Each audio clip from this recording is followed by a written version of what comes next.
no segundo ano do seu reinado. No segundo ano ele começou a recolher materiais. E aí considera-se o início do ato da construção, que oficialmente foi iniciada no 4º ano do seu reinado. A Bíblia diz que Salomão construiu e passou muito tempo construindo o templo.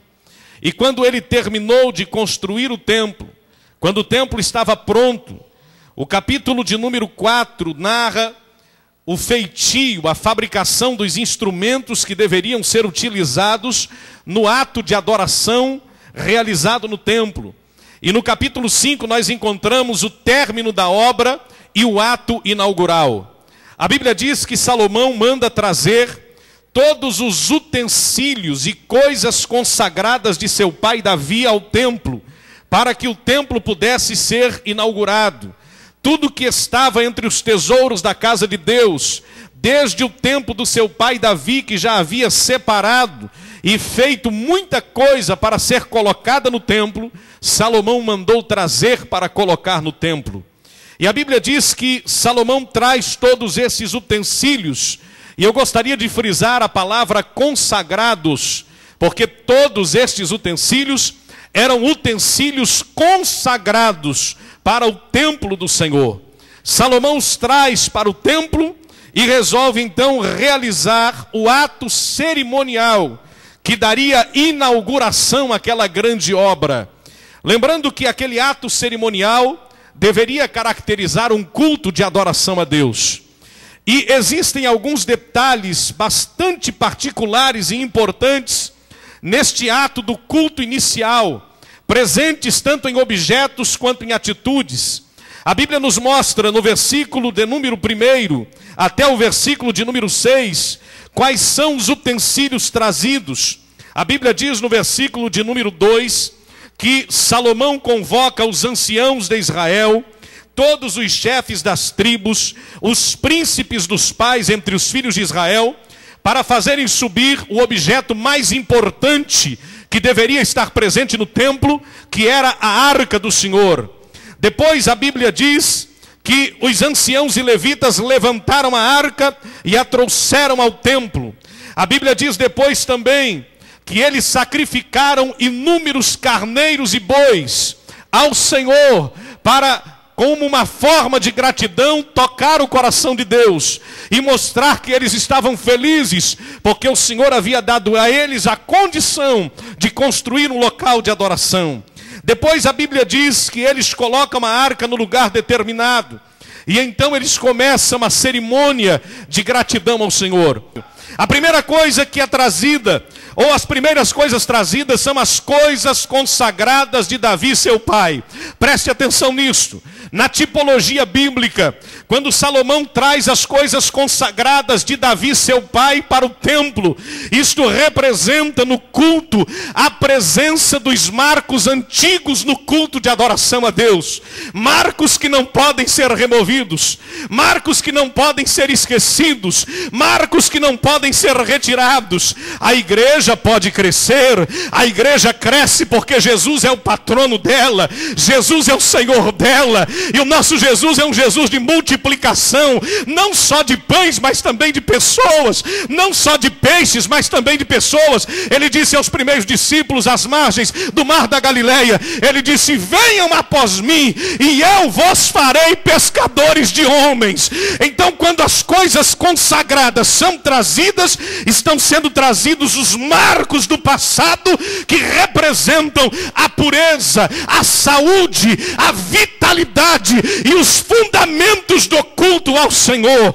A igreja pode crescer, o mundo pode evoluir, a modernidade pode chegar, mas os marcos antigos na adoração precisam prevalecer.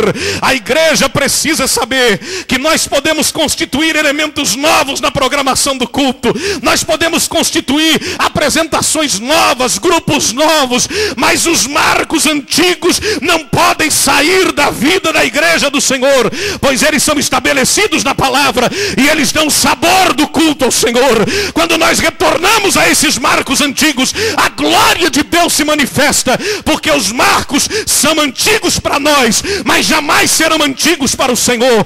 Nós contamos com o tempo humano que passa, que é finito, que termina. Deus está no plano da eternidade. O tempo de Deus não acaba. Aquilo que Deus estabeleceu como adoração desde antes da fundação do mundo permanece como elemento de adoração, e nós estamos aqui esta noite para adorar ao Senhor. Amados, nós nunca podemos nos esquecer que o louvor e a adoração são a essência do culto. O nosso culto, eu digo sempre, e você sabe disso, nosso culto não pode ser mecânico. Nosso culto não é uma receita de bolo, que a gente vem aqui, mistura alguns ingredientes e segue um padrão culinário e o culto dá certo. Dizem por aí que a diferença do cardápio preparado de cozinheira para cozinheira está no amor e no carinho que é depositado na preparação, e não unicamente nos ingredientes. Uma cozinheira que não gosta de cozinhar e pega uma receita e simplesmente mistura ingredientes e faz tudo depressa para cumprir o dever, ela não faz bem feito. Mas a cozinheira que tem prazer, que chega na cozinha e coloca o seu avental e corta cada ingrediente, parece que exatamente do mesmo tamanho. Eu vejo minha esposa às vezes cortando a cebola, cortando a cenoura, cortando o pimentão, e eu fico pensando, meu Deus, para que tanta organização? Não vai misturar tudo depois? Mas quando aquilo fica pronto, irmãos, o cheiro, o sabor é tão diferente, é tão agradável, que a gente não quer parar de comer. Quando você louva a Deus com espírito e com verdade, o culto chega diante de Deus com cheiro de comida gostosa, e a sua glória invade o templo, e o nome do Senhor é glorificado. Oh, Rei, quem veio aqui para adorar a Deus esta noite com espírito e com verdade, não pode faltar a tua adoração. Por favor, levante a tua mão direita, levante as duas se você tiver vontade, e vamos fazer esse momento de adoração ao Senhor. Este é o elemento que não pode faltar no culto. O culto está completo. Nós já tivemos palavra, marcos antigos, o resgate pelo sangue de Cristo, a tua oferta, já temos a presença de várias pessoas, já temos a suntuosidade do templo. Agora Deus quer ouvir o teu louvor e a tua adoração chegando diante do trono como cheiro de oferta agradável ao Senhor. Oh, Ribia que mandasse que andala massadacai. Repete que andega samba na rachai. Oh Deus Todo-Poderoso, bendito seja o teu nome, Senhor. Aleluia. E é uma coisa que eu acho maravilhosa. O texto diz assim, que eles uniformemente, ou seja, todos juntos, não havia um que não cantava. A palavra uniformemente significa que todos se empenharam, todos se entregaram. Eu creio que o vosso maestro, eu toquei em banda, cantei em coral, o maestro diz assim, se entregue, cante, faça a tua parte com amor. Eles se entregaram. Uniformidade de pensamento, de propósito. Mas há uma coisa ainda mais fantástica, e essa eu quero fazer frisar. É como a igreja de Jesus é uma igreja inclusivista. A igreja é inclusivista. Aqui não há camarote para ninguém. Aqui não há destaque para ninguém em particular. O único destaque aqui é para o Rei dos Reis e Senhor dos Senhores, porque Ele só merece destaque e ser adorado. É só Jesus que merece ser adorado. Nós admiramos a primorosidade da técnica musical. Nós admiramos os musicistas e músicos que estudam, porque a música é uma arte infinita. Os senhores que são músicos, eu fui, não sou mais, mas quem é músico sabe disso, a música é uma arte infinita. Os senhores vão estudar música a vida inteira. Se Jesus não voltar, vão morrer velhinhos com 130 anos aprendendo música e não terão aprendido tudo. É uma arte infinita. E na casa de Deus, especialmente, eu não considero uma simples arte, eu considero uma vocação, um dom divino. É um dom divino. Quando o irmão pega um instrumento e começa a solar, você ouve pessoas que tocam instrumentos e a impressão que você tem é que o instrumento está falando na mão daquela pessoa. E sabe por que a igreja é inclusivista? Porque aqui nós temos pessoas de todo tipo, de todo nível, de todas as classes, de todos os segmentos profissionais. A gente tem na igreja gente rica, mas tem gente pobre. A gente tem na igreja o culto, mas tem o indouto. A gente tem na igreja cantando mesmo o hino da harpa. O irmão letrado, o irmão que não sabe sequer escrever o próprio nome. Nós temos pessoas na igreja, pastor Padilha, que usam roupas de grife e outras que usam roupas compradas em bazar de roupa usada, mas abrem a harpa e cantam louvores ao Senhor, cantam no coro da igreja, tocam na orquestra da igreja, e o Espírito Santo os enche da unção e da graça, e o poder de Deus se manifesta na igreja. A música é inclusivista na casa de Deus. Bendito seja o nome do Senhor. Você pode sentir esta unção presente aqui. Há uma unção de Deus presente aqui esta noite. Oh, repente a candarracei. Muito me alegra quando o pastor Padilha diz assim: olha, a orquestra completa 55, a banda tem 55, a orquestra 6, o coral 55. A igreja vem cumprindo com a sua missão de louvar ao Senhor, de louvar ao Senhor, de louvar ao Senhor. Se eu lançasse um apelo aqui ao plenário da igreja e perguntasse quantas pessoas vieram aqui num culto e vieram no segundo porque foram atraídos pela orquestra, porque foram atraídos pela canção do coral. Quantas pessoas aqui se converteram porque vieram às vezes trazidas por alguém para a igreja, até contrariadas. O parente te convidou tanto que você, para não chatear, disse: eu vou à igreja.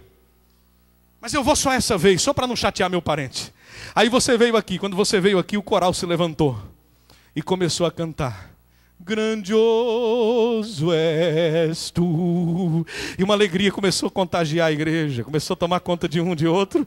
E aquela alegria que você não tinha conhecimento dela, era ignorante a respeito dela, não sabia o que era, nunca tinha sentido aqueles arrepios e calafrios percorrendo a espinha, porque cada um sente a presença de Deus de um jeito. Um sente o calafrio que percorre a espinha, outro sente arrepiar, outro sente um tremor na carne, outro sente o coração disparar, e você nunca tinha sentido e sentiu aqui.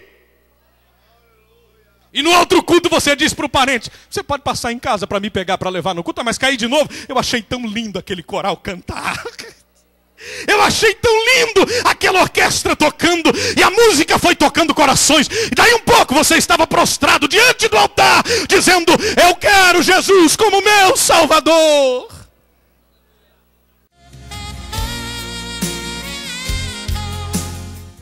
Você acabou de ouvir aí a mensagem da Palavra de Deus pregada pelo nosso pastor Gesiel Freitas em comemoração ao nosso aniversário do Conjunto Coral de nossa igreja e da Orquestra Filarmônica da Assembleia de Deus aqui de Presidente Prudente. E nós vamos estar orando neste momento, pedindo uma bênção especial para o seu coração, para a sua vida e para o seu lar.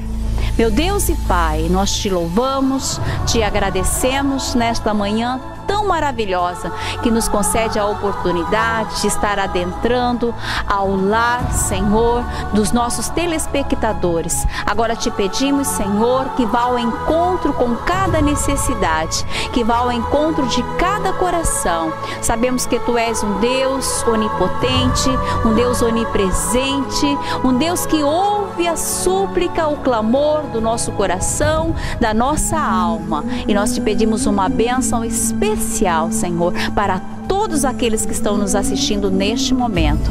Uma bênção especial também para todos os gideões missionários, gideões que cooperam com a Tua obra, para que esta mensagem seja levada e para que muitas vidas possam ser edificadas através do Teu nome. Nós te pedimos e te agradecemos em nome de Jesus. Amém.